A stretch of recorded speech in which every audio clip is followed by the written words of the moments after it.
আসসালামু আলাইকুম রহমতুল্লাহি ওয়া বারাকাতুহু। এখানে যে প্রশ্নটা আমরা দেখতে পাচ্ছি, ক খ গ এর মধ্যে 260 টাকা এরূপে ভাগ করে দাও যেন ক এর অংশের 2 গুণ, খ এর অংশের 3 গুণ এবং গ এর অংশের 4 গুণ পরস্পর সমান হয়। যে 260 টাকা is to be divided among A, B and C in such a way that twice of A, thrice of B and 4 times of C is equal. এই ধরনের প্রবলেম ক্যালকুলাস ভর্তি পরীক্ষার জন্য খুবই গুরুত্বপূর্ণ। ঠিক আছে, তো এই প্রবলেমটা আমি সলভ করাবো। পাশাপাশি এই প্রবলেম যদি আমরা সলভ করতে পারি বা এই ধরনের প্রবলেম যদি আমরা সলভ করতে পারি, তাহলে আশা করি ক্যারেক্টার যে পরীক্ষায় আমরা খুব ভালো করতে পারবো ইনশাল্লাহ। তো আমরা যদি ক্যারেক্টার ভর্তি পরীক্ষার প্রশ্নগুলো একটু অ্যানালাইসিস করি, দেখবো যে এই ধরনের প্রবলেম আসলে এই ধরনের বলছে। এই জন্য আসলে আমরা হুবহু কিন্তু আসলে ক্যারেক্টারের প্রশ্ন কেউ কমন ফেলতে পারবে না, কারণ প্রশ্নগুলো কথাগুলো চেঞ্জ করে আসে। কিন্তু অঙ্কের যে বেসিক বিষয়গুলো, অর্থাৎ ইকুয়েশন তৈরি করা, ইকুয়েশন সলভ করা, এই ধরনের প্রবলেম যত একটা স্টুডেন্ট বেশি সলভ করতে পারবে, সে ম্যাথে তত ভালো করবে। কারণ মূলত এই অংশটাই বেশি আমাদের হার্ড হয়ে থাকে। হ্যাঁ, তবে রিসেন্ট আমরা দেখতে পাচ্ছি জিওমেট্রি বা মেজারমেন্ট রিলেটেড বেশ কিছু প্রবলেম প্রতি বছরই থাকতেছে এবং এগুলো একটু হার্ড হচ্ছে। হয়তো রিসেন্ট ইয়ারে 19 সালের পর থেকেই আমরা জানি কোশ্চেন প্যাটার্ন, স্পেশালি ম্যাথের কোশ্চেন প্যাটার্নে বেশ কিছু পরিবর্তন এসেছে। এই জন্য ম্যাথের প্রিপারেশনটাও এখন আগের যে একটু হার্ড প্রিপারেশন নিতে হয়। তো আলহামদুলিল্লাহ আমার বিশ্বাস যে আহ, আমার স্টুডেন্টদের কাছে এই ধরনের প্রবলেম আশা করি মানে তারা খুব সহজেই সলভ করতে পারবে। কিন্তু বাইরের স্টুডেন্ট তোমরা যারা আছো, যারা আমার চ্যানেল ফলো করো বা আমার ভিডিও গুলো দেখো, তোমরা নিজের আগে এই প্রবলেমটা সলভ করার চেষ্টা করো। ঠিক আছে, পাশাপাশি আমি আরো একটা প্রবলেমের কথা বলবো। সেটা হচ্ছে একটা অ্যাঙ্গেল মেজারমেন্ট। যে অ্যাঙ্গেল মেজারমেন্ট আমি খুবই গুরুত্বের সাথে আমার স্টুডেন্টদেরকে করাই। সেটা হচ্ছে, আমি স্ক্রিনে দেখাচ্ছি যে এরকম অর্থাৎ এখানে সাপোজ একটা ভ্যালু আছে এক্স, একটা ওয়াই, একটা জেড, একটা পি, এবং এখানে যদি কিছু ভ্যালু দেওয়া থাকে বা কিছু এদের মধ্যে কিছু রিলেশন দেওয়া থাকে, যেমন যে 2x equal to 3y/2 equal to p equal to 3z। Suppose এরকম একটা সম্পর্ক দেয়া থাকলে এদের মধ্যে, এবং আমাদেরকে যদি বলে what is the value of P কিংবা জেড কিংবা ওয়াই কিংবা এক্স, যে কোনো একটা অ্যাঙ্গেলের ভ্যালু বের করতে বললো, তো আমরা কি এটা সলভ করতে পারবো খুব সহজেই? হ্যাঁ, তো আমার এই ক্লাসটা পরে বা এই ভিডিওটা দেখার পরে আশা করি তোমরা সবাই এটা সলভ করতে পারবে, এবং এটা তোমাদের জন্য খুবই খুবই খুবই গুরুত্বপূর্ণ। ঠিক আছে, তো আশা করি ভিডিওটা শেষ পর্যন্ত দেখে তোমরা বিষয়টা সম্পর্কে জানতে পারবে এবং খুব সহজে সলভ করতে পারবে। তো আসলে এই যে এখানে যে অ্যাঙ্গেল মেজারমেন্টটা দিলাম, এটাকে একটা পরীক্ষা অনেকবারই এসেছে। তারপরে যে এই যে ম্যাথটা, এই ম্যাথটার সাথে এটা কিন্তু ওতপ্রোতভাবে জড়িত। আসলে যে এটা সলভ করতে পারবে সেই ম্যাথটাও করতে পারবে। ঠিক আছে, তো আমি ম্যাথটা আগে প্রথমে সলভ করে দেখাই। তাহলে প্রথমত তোমরা নিজের আগে চেষ্টা করো, তোমরা যারা ভিডিওটা দেখতেছো। এখন তো বছর আমরা শেষের দিকে চলে এসেছি, স্পেশালি যারা 2022 সালে পরীক্ষার্থী, তোমাদের উদ্দেশ্যে আমি কথাগুলো বলতেছি। তো শেষ সময় আমাদের প্রিপারেশনটা এমন হওয়া উচিত যে এই প্রবলেম গুলো যেন আমরা অনায়াসে সলভ করতে পারি। যদি তুমি সলভ করতে পারো, তাহলে তোমার প্রিপারেশনটা আসলে ভালো। আর যদি সলভ করতে না পারো, আসলে আহ কি বলবো, যদি প্রশ্ন হার্ড হয় তাহলে হয়তো তোমার জন্য ম্যাথ পরীক্ষা ভালো করাটা অনেক ডিফিকাল্ট হয়ে যাবে। তো বিলিভ মি, আমার ম্যাথ কোর্স যারা করেছে, আমি এবছর 2টা ম্যাথ কোর্স করিয়েছি। একটা শেষের দিকে আছে আমাদের, যে সেকেন্ড ব্যাচ ম্যাথ কোর্সের, এটা শেষের দিকে, আর প্রথমটাও শেষ করেছি। এরপর আমি 2টা মডেল টেস্ট নিয়েছি। যে মডেল টেস্ট দুটো এত হার্ড কোশ্চেন ছিল, এত হার্ড বলতে বিশেষ করে একটা তো মানে এত অল্প সময় একটা আহ পরীক্ষায় আমি প্রশ্ন দিয়েছি 83টা। সময় হচ্ছে 70 মিনিট, 70 মিনিট সময়। ঠিক আছে, 70 মিনিট হচ্ছে সময় পরীক্ষা, আর প্রশ্ন হচ্ছে 83টা, 83। বিলিভ মি, আমি নিজেই যদি এই পরীক্ষা দেই আমি ফুল অ্যান্সার করতে পারবো না। ঠিক আছে, কিন্তু আমার 2টা স্টুডেন্ট 100-তে 100 পেয়েছে প্রথম মডেল টেস্ট, এবং পরের মডেল টেস্টেও 100-তে 100 পেয়েছে একজন। অনেকে পেয়েছে 90 আপ 80 আপ। আমি মনে করি আমি যে কোশ্চেন করেছি ওই কোশ্চেনে আমার স্টুডেন্ট যারা 70 থেকে 80 মার্কসও পেয়েছে, এটাই অনেক ভালো মার্কস, এটাই অনেক ভালো মার্কস। কিন্তু মানে কি বলবো, ওরা এত এক্সট্রাঅর্ডিনারি যে এটা আসলে আমার ভালো লাগার বিষয়। As a teacher I feel proud of them. তো আমি এর আগে বলেছিলাম যে ম্যাথ কোর্স যারা আমার করবে তাদের ম্যাথে সমস্যা থাকার কথা না। আমি আসলে যে বিষয়টা ভালো গুরুত্বপূর্ণ ওই বিষয়টাকে আমি খুব গুরুত্ব দিয়ে কথা বলি, আর যেটা গুরুত্বপূর্ণ না সে ব্যাপারে আমি গুরুত্বও দিই না। অ্যাকচুয়ালি আমি প্রফেশনালি কথাবার্তা বলতে পারি না, এটা আমার একটা সমস্যা, যার কারণে আমি অনেক সমস্যাও ফেস করি। ঠিক আছে, আমি আর যেটা আমার দিলে আসে, ভিতরে আসে, সেটাই আমি বলি, সেটাই আমি করি। ইভেন আমি যে স্টুডেন্টদেরকে পড়াচ্ছি আলহামদুলিল্লাহ, তো এইটাও আমি আমার দিল থেকে করতেছি, আমার ভালো লাগা থেকে করতেছি। ঠিক আছে, আর এটা যে যে আস্তে আস্তে যে আমার পরিধি বাড়তেছে, এটাও আমি চাইনি যে কখনো আমার এই অবস্থায় চলে আসবো।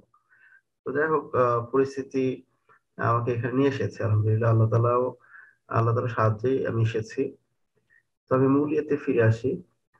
আহ তো এই যে এখানে যে প্রশ্নটা আছে আমাদের, 260 টাকা এইভাবে আমাদেরকে ভাগ করতে আহ, দিতে হবে যেন কয়ের অংশের, এখানে আরেকটা প্রশ্ন যেটা আমি দেখেছি প্রথমে অনেকে একটা জিনিস ভুল করে, যেমন এখানে আমাদের বলা হয়েছে কয়ের অংশের 2 গুণ, ক্ষয়ের অংশের 3 গুণ এবং গয়ের অংশের 4 গুণ সমান হবে।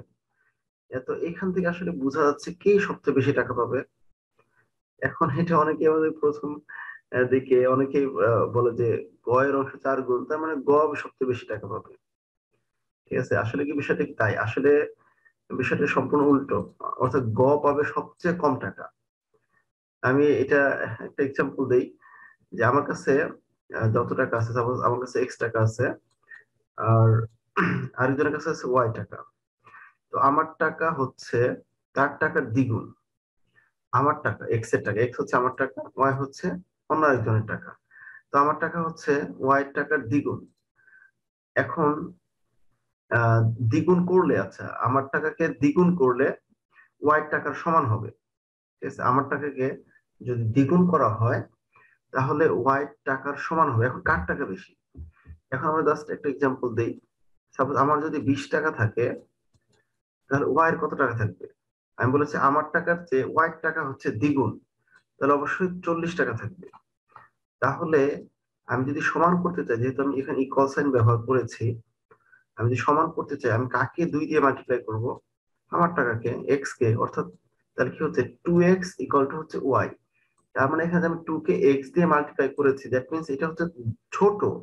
আমি এটা যত বেশি সংখ্যা দিয়ে মাল্টিপ্লাই করবো এটা তত ছোট, আর যাকে মাল্টিপ্লাই করবো না সে হচ্ছে তত বড়।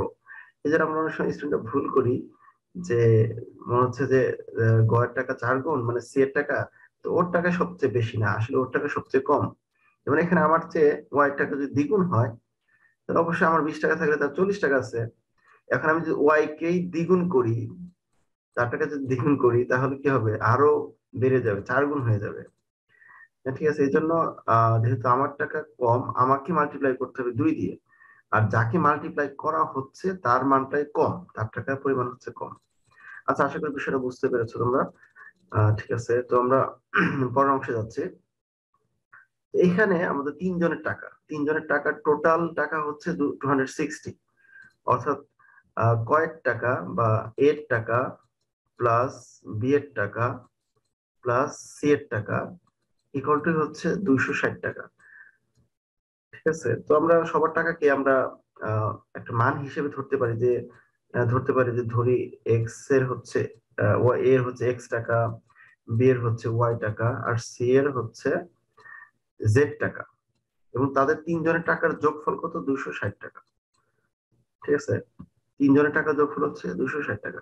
তো এখন আমাদের যেটা করতে হবে, যে আমাদেরকে বলেছে যদি কয়ের অংশ বা এর অংশকে আমরা দ্বিগুণ করি, কয়ের অংশকে বা এর অংশকে যদি আমরা দ্বিগুণ করি, অর্থাৎ কয়ের অংশ বা এর অংশ আমরা ধরেছি এক্স টাকা, তাহলে এক্স কে আমরা দ্বিগুণ করব, তাহলে 2x।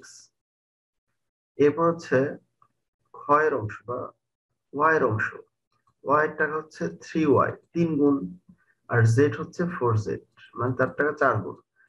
অর্থাৎ জেড কে 4 গুণ করা হলে আমাদের কি হবে, তাদের টাকার পরিমাণ সমান হবে। So we can use equal sign. তাহলে আমরা এখন ইকুয়াল সাইন ব্যবহার করতে পারি। তাহলে আমরা পেলাম এক্স এর টাকার দ্বিগুণ সমান ওয়াই এর টাকার 3 গুণ এবং জেড এর টাকার এবং জেড এর টাকা হচ্ছে 4 গুণ করলে আমরা কি পাচ্ছি, সমান মান পাচ্ছি। ঠিক আছে, এখন আমরা কিভাবে সলভ করব? এতটুকু করার পরে এখন আমরা কিভাবে সলভ করব? এখন এই নিয়মটাই হচ্ছে, এটা বুঝতে পারলে হয়ে গেল। এখন আমাদের যেটা করতে হবে, আমাদের যেহেতু আমরা জানি 3 জনের টাকা, অর্থাৎ x y z a b c, অর্থাৎ একজনের টাকা এক্স, একজনের টাকা হচ্ছে ওয়াই, আর একজনের টাকা হচ্ছে জেড, আর 3 জনের টাকার যোগফল হচ্ছে 260 টাকা। এখন আমাদের কাজ হচ্ছে যে সবাইকে একটাতে কনভার্ট করতে হবে। হয়তো সবাইকে আমরা এক্স এ কনভার্ট করব, অথবা ওয়াই এ কনভার্ট করব, অথবা জেড এ কনভার্ট করব। কারণ এখানে আমাদের ইকুয়েশন সলভ করতে হবে। ইকুয়েশন সলভ করতে গেলে আমাদের যে চলকগুলো আছে, ভেরিয়েবল এক্স ওয়াই জেড, এদেরকে যে কোনো একটাতে কনভার্ট করতে হবে। তাহলে আমাদের সিম্পল ইকুয়েশন হবে বা সরল সমীকরণ হবে। তো সেই সমীকরণ আমরা খুব সহজেই সলভ করতে পারবো। এটাই হচ্ছে এই অঙ্ক সলভ করার মূল টেকনিক, যে আমাদেরকে যে কোনো একটাতে কনভার্ট করতে হবে। কনভার্ট করব কিভাবে? এদের মধ্যে একটা সম্পর্ক আছে যে 2x = 3y, 3y = 4z, মানে দে আর equal. 2x = 4z, 2x = 3y, 3y = 4z। So তাদের মধ্যে একটা সম্পর্ক যেহেতু আছে, এই সম্পর্ক থেকে আমরা তাদের ভ্যালু গুলো বের করতে পারবো। তো আমরা সবাইকে যদি এক্স এ কনভার্ট করতে চাই, এখানে এক্স তো অলরেডি কনভার্ট করা আছেই, এক্স কে তো আর আমাদের কোনো কিছু কনভার্ট করতে হবে না। তো এই জন্য আমরা এক্স লিখবো। এখন আমরা ওয়াই কে এক্স এ যদি কনভার্ট করতে চাই, তো এক্স এর সাথে ওয়াই এর সম্পর্ক হচ্ছে যে 2x = 3y। সো তাহলে ওয়াই আমরা কত পাবো? ওয়াই এই 3 টাকে যদি আমরা এই সাইডে নিয়ে আসি, অর্থাৎ 2x এর পাশে, তাহলে 3 টা কি হবে, ডিভাইড হবে। অর্থাৎ তাহলে আমরা ওয়াই কি হয়ে গেল, এক্স এ কনভার্ট হয়ে গেল যে 2x/3 হয়ে গেল। ঠিক আছে, এরপর এখন আমরা কি করবো, জেড কে কনভার্ট করব। এখন আমরা জেড কে কিভাবে কনভার্ট করব? তো একই ভাবে, যে আমাদের এখানে এক্স এর সাথে জেড এর সম্পর্ক হচ্ছে যে 2x = হচ্ছে 4z। 2x = যেহেতু 4z, তাহলে z = কত হবে, যে 2x/4 হবে। সো কাটাকাটি করলে আমরা কত পাবো, x/2 পাবো। সো আমরা z এর ভ্যালু পাচ্ছি x/2। ব্যাস, আমাদের কিন্তু সবগুলোতে কনভার্ট হয়ে গেল। এইটাই হচ্ছে মূল কাজ। আসলে এতটুকু পারলে আশা করি বাকিটা তোমরা নিজেরাই করতে পারবে। এটা হচ্ছে মূল কাজ। এখন আমরা এই পাশে যোগ করব। যোগ করে আমরা ইকুয়েশনটা সলভ করে x এর মান বের করব। সো x এর মান যদি বের হয়ে যায়, ঠিক আছে, x এর মান যদি বের হয়ে যায়, তাহলে কিন্তু আমরা আহ মানে কয়েক টাকা পেয়ে যাবো, ক বা এর টাকা পেয়ে যাবো। এক্স হচ্ছে কয়েক টাকা বা এর টাকা। এরপর ওয়াই এর টাকা, ওয়াই মানে কত, 2x/3। তো এখানে এক্স এর ভ্যালু বের করে আমরা এখানে এক্স এর মানটা বসিয়ে দেবো। তো আমরা ওয়াই এর টাকা বা ক্ষয়ের টাকাও পেয়ে যাব। একইভাবে আমরা এক্স এর মান বসালে জেড এর টাকাও পেয়ে যাব। তো এইভাবে আমাদের সবার টাকা বের হবে। ঠিক আছে, আশা করি তোমরা বুঝতে পেরেছো। তো এগুলো খুবই মজার। ঠিক আছে, যখন যখন তুমি বুঝতে পারবে, খুবই মজার। ঠিক আছে, খুবই খুবই খুবই গুরুত্বপূর্ণ। আচ্ছা, এখানে এখন আমরা এখানে দেখি, এখানে ঠিক একই কাজে আমাদের করতে হবে। ঠিক আছে, এটা তোমাদেরকে আমি করতে দিব, আমি তোমাদেরকে ধরে দিচ্ছি। তোমরা এটা করে আমাকে আমাদের ইউটিউব ভিডিওর যে কমেন্ট সেকশন আছে সেখানে অ্যান্সার গুলো দিয়ে দিবে। ঠিক আছে, তো আমি যদি পরবর্তী ভিডিও করি, তো ওই ভিডিওতে আমি এটার ইনশাআল্লাহ চেষ্টা করবো এটা সলভ করে দেওয়ার। তো এখানে আমার কি করতে হবে, একই কাজ করতে হবে। এখানে আমাদের আছে x plus x y z p, x y z p. তো এই যে এই চারটা লেটার দেওয়া আছে, এদের আসলে এইগুলোর ভ্যালু কত, টোটাল ভ্যালু। এখানে যেমন আমাদের টোটাল টাকা দেওয়া ছিল 260 টাকা। তো এইখানে কিন্তু আমাদের একটা টোটাল ভ্যালু আছে, বিকজ ইটস স্ট্রেট অ্যাঙ্গেল। এটা একটা সরল কোণ, সম্পূর্ণটা হচ্ছে একটা সরল কোণ। আর সরল কোণের মান হচ্ছে 180। That means x plus y plus z plus p equal to হচ্ছে 180। এখন আমাদের আগের মতোই কাজ। এখন আমি যদি আমাকে যদি প্রশ্নে বলা হয়ে থাকে যে পি এর মান কত, তাহলে আমরা চেষ্টা করবো সবাইকে পি তে কনভার্ট করার। যদি জেড এর মান চাই, তো আমরা জেড এ কনভার্ট করবো। এখন আমরা কনভার্ট করবো কিভাবে, সেম আগের মতোই। যেমন আগে দেওয়া ছিল 2x = 3y = 4z, এখানে দেওয়া আছে 2x = 3y/2 = p = 3z। তো আমরা যদি এটাকে পি তে কনভার্ট করি, তো পি কে তো আর কোনো কিছু কনভার্ট করতে হবে না, পি তো নিজে কনভার্ট হয়ে আছে। কিন্তু আমরা বাকিগুলোকে যদি পি তে কনভার্ট করতে চাই তাহলে আমরা কিভাবে কনভার্ট করব? তো প্রথমে আমি দেখাচ্ছি যে একটা দেখাই, বাকিগুলো তোমরা চেষ্টা করবে। যেমন আমি এইটাই দেখাই, এটা ডিফিকাল্ট মনে হতে পারে। যেমন এখানে আছে আমাদের 3y ডিভাইড বাই 2, অর্থাৎ 3y divide by 2 equal to আছে আমাদের পি। সো আমরা যেহেতু পি তে কনভার্ট করব, আমাদের ওয়াইটাকে এই পাশে রাখতে হবে আর বাকিগুলোকে ওই পাশে নিতে হবে। তো প্রথমে আমরা কি করব? ক্রস মাল্টিপ্লিকেশন করব। তো এই যে এখানে পি এর নিচে কিছু নাই মানে কিন্তু মনে মনে এক আমরা ধরি, তো এটা না লিখলেও হবে। তো আমরা এখানে ক্রস মাল্টিপ্লিকেশন করলে কি হবে? 2p হবে আর 3y হবে, অর্থাৎ কোথায় লিখবো, জায়গায় নিয়ে যাচ্ছে, 2p ইকুয়াল টু 3y হবে। আমি এখানে লিখে দিচ্ছি যে 2p ইকুয়াল টু কি হবে? 3y হবে। সো যেহেতু আমরা y এর ভ্যালু বের করবো, সো y কে যদি আমি এই পাশে রাখি তাহলে কি পাবো? 2p বাই 3 পাবো। তাহলে আমাদের y টা p তে কনভার্ট হয়ে গেল। তাহলে p তো নিচে p আছেই, আবার y টা কি হলো? p তে কনভার্ট হলো, অর্থাৎ 2p বাই 3। ঠিক আছে, একই ভাবে আমরা এখন বাকিগুলোকেও y কে কনভার্ট করলাম, এবার z কে x কে সবগুলোকে কনভার্ট করব। কনভার্ট করে আমরা এই কোশ্চেনটা সলভ করব, p এর মান বের হয়ে যাবে। তো এই p এর মানটা কত হবে এটা তোমরা আমাকে কমেন্ট সেকশনে ইনশাআল্লাহ জানিয়ে দেবে। ঠিক আছে, তো আজকের ভিডিওটা এতটুকু ছিল আমার মূল ভিডিও। তো আজকে একটা বিষয় শেয়ার না করলেই নয়। আমি কিছুদিন আগে একটা ভিডিও দিয়েছিলাম ইংলিশ কোর্সের ব্যাপারে। সেই ইংলিশ কোর্সটা আমাদের কিছু কারণে আহ, আমাদের শুরু করতে একটু দেরি হয়েছে। তো এই জন্য এখনো আমাদের তোমরা যারা জয়েন করতে ইচ্ছুক, আমাদের তিনটি ক্লাস হয়েছে, তিনটি ফ্রি ক্লাস ছিল। সেই তিনটি ফ্রি ক্লাস বা ডেমো ক্লাস আজকে শেষ হয়েছে। তো পেইড কোর্স, আমাদের পেইড যে কোর্স, এটা আমাদের শুরু হবে হচ্ছে নেক্সট ক্লাস সোমবার থেকে। ঠিক আছে, সোমবার থেকে আমাদের পেইড কোর্সটা শুরু হবে। আর সোমবার থেকে আমাদের আরেকটা কোর্স শুরু হবে, সেটা হচ্ছে রিটেন কোর্স। তো এই কোর্সটা আসলে একটা আমাদের স্টুডেন্টদের রিকোয়েস্টে শুরু করা, পাশাপাশি এটা আসলে খুবই গুরুত্বপূর্ণ। কারণ আমাদের বিশেষ করে ইংলিশ রিটেনে প্রায় 40 মার্কস থাকে। জেনারেল নলেজে থাকে কত মার্কস? 40 মার্ক। সেখানে রিটেনে থাকে কত? ইংলিশ রিটেনে থাকে 40 মার্কস। তো সবচেয়ে বেশি আমি ভয় পাই স্টুডেন্টদের এইটার উপরে, যে রিটেনে এর উপরে যে কোশ্চেন গুলো থাকে, এগুলো বেশিরভাগই থাকে দেখা যায় freehand writing. Freehand writing এ যদি কেউ দুর্বল হয়, বাকি সাবজেক্টে ভালো করার পরেও ইংলিশের কারণে ধরা পড়ে যাবে। ঠিক আছে, আমি ম্যাথ নিয়ে ভয় পাই না, আমার বেশি ভয় হচ্ছে ইংলিশ নিয়ে। কারণ ম্যাথ যা করাচ্ছি যাই করতেছি এর উপরেই হয়ে যাবে, কিন্তু ফ্রি হ্যান্ড রাইটিং এইটা হচ্ছে স্টুডেন্টের প্র্যাকটিস এবং কিছু টেকনিক, সেন্টেন্স প্যাটার্ন, সেন্টেন্সের স্ট্রাকচার, ওয়ার্ডের ব্যবহার, এগুলো যদি টেকনিক্যালি না জানতে পারে তাহলে কিন্তু আসলে রিটেন পার্টে ভালো করা খুবই খুবই ডিফিকাল্ট। আর এখানে 40 মার্ক একটা সাবজেক্টের সমান। তো এই জন্য আমি আসলে তোমাদের ভালোর জন্য বলতেছি যে তোমরা যদি করতে চাও, এই কোর্সটা আমাদের 2040 টাকা ফি। ঠিক আছে, রিটেন কোর্স। এটা সোমবার থেকে শুরু হচ্ছে, তোমরা চাইলে এটা জয়েন করতে পারো। ঠিক আছে, তো আমি আগে তো করেছি তোমাদেরকে, যে আমাদের সাথে যোগাযোগের যে নাম্বার, আমাকে ফোন দিতে পারো, মেসেজ দিতে পারো। যদি শুধু আমাকে একটা মেসেজ দিলে হবে যে রিটেন কোর্সের ব্যাপারে ইন্টারেস্টেড। ঠিক আছে, মেসেজ দিলে আমি ব্যাক করবো যে রিটেন কোর্সের ব্যাপারে ইন্টারেস্টেড। ফোন না দেওয়ার জন্য, ফোন না দিলে ভালো হয়, ফোন রিসিভ করতে পারি না। মেসেজ দিলে তাহলে আমি নিজে ব্যাক করবো, 071-522-495। এটাতে একটা মেসেজ দিলে হবে যে রিটেন কোর্সের ব্যাপারে ইন্টারেস্টেড। ঠিক আছে। আচ্ছা, আরেকটা হচ্ছে যেটা বললাম যে গ্রামারের যে কোর্সটা ছিল সেটার ফিটা ছিল হচ্ছে 4080 টাকা।